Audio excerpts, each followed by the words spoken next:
Nosotros hablaremos sobre las contracciones musculares y mi equipo está conformado por Mariana Esteban, Gerardo Ortiz y Carla Saucedo. Para comenzar, los músculos son los generadores principales del movimiento en el cuerpo humano, pero esto es gracias a la relación agonista y antagonista de estos respecto a sus zonas, es decir, los músculos agonistas son los que generan el movimiento con la contracción y los antagonistas son los que realizan la acción contraria como el estiramiento de los músculos. Pero en este trabajo buscaremos el enfoque en la contracción muscular, la cual es causada por la señal aferente o eferente que llega a los neuromotores, liberando acetilcolina que llega a las membranas de las fibras musculares e inicia el proceso de contracción o relajación de estas. Pero esto es por los canales que se abren y los iones de sodio entran a cambio de los de calcio que salen. Y así cambia la relación de las cadenas proteicas produciendo la contracción. Cuando se detiene la estimulación neuromotora, se detienen también las fibras musculares, revirtiendo los procesos químicos y relajando el músculo.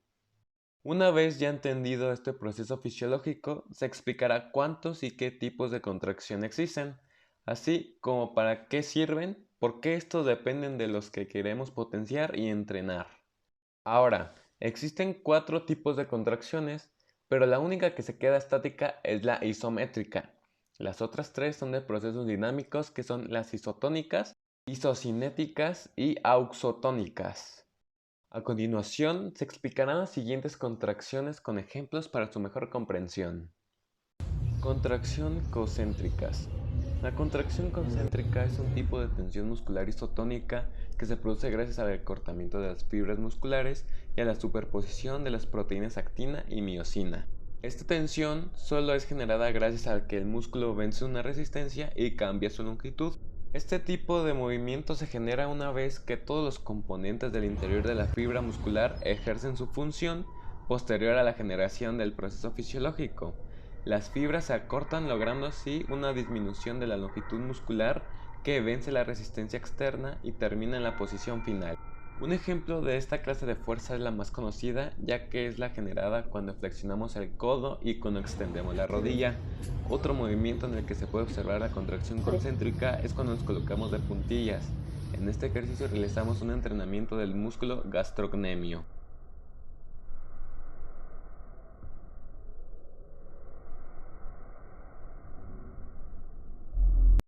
La siguiente contracción es la contracción excéntrica. Esta contracción se desarrolla tensión muscular y a la vez la elongación física del músculo, a medida que se aplica sobre él la resistencia externa. El músculo genera tensión al mismo tiempo que aumenta su longitud. Este tipo de contracciones desaceleran o frenan el movimiento y se producen con frecuencia en actividades de la vida diaria, como al bajar escaleras o una cuesta.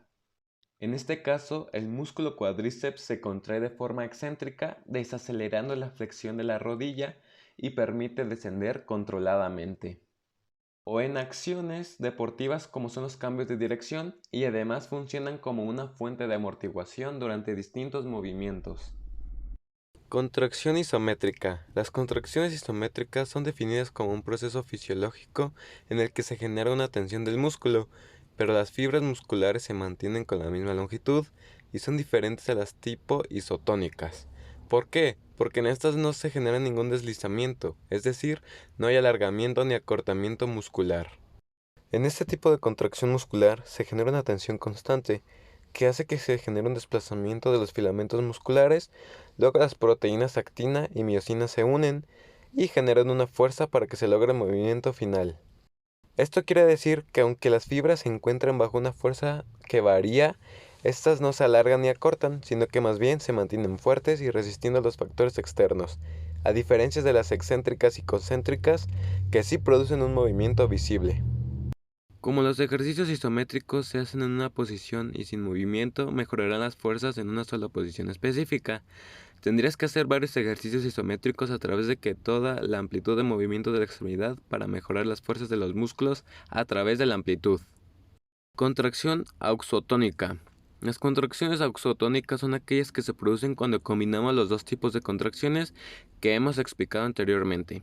las isotónicas con isométricas. En este caso, cuando combinamos estas contracciones, al iniciarse la contracción se acentúa la parte isotónica, sin embargo, al final de la contracción acentuamos la isométrica. Este tipo de contracción es típica de deportes que no requieren una aceleración del movimiento, por ejemplo, el remo o la natación. Como vemos, en este tipo de deportes se requiere mantener una velocidad constante y uniforme para avanzar en el agua.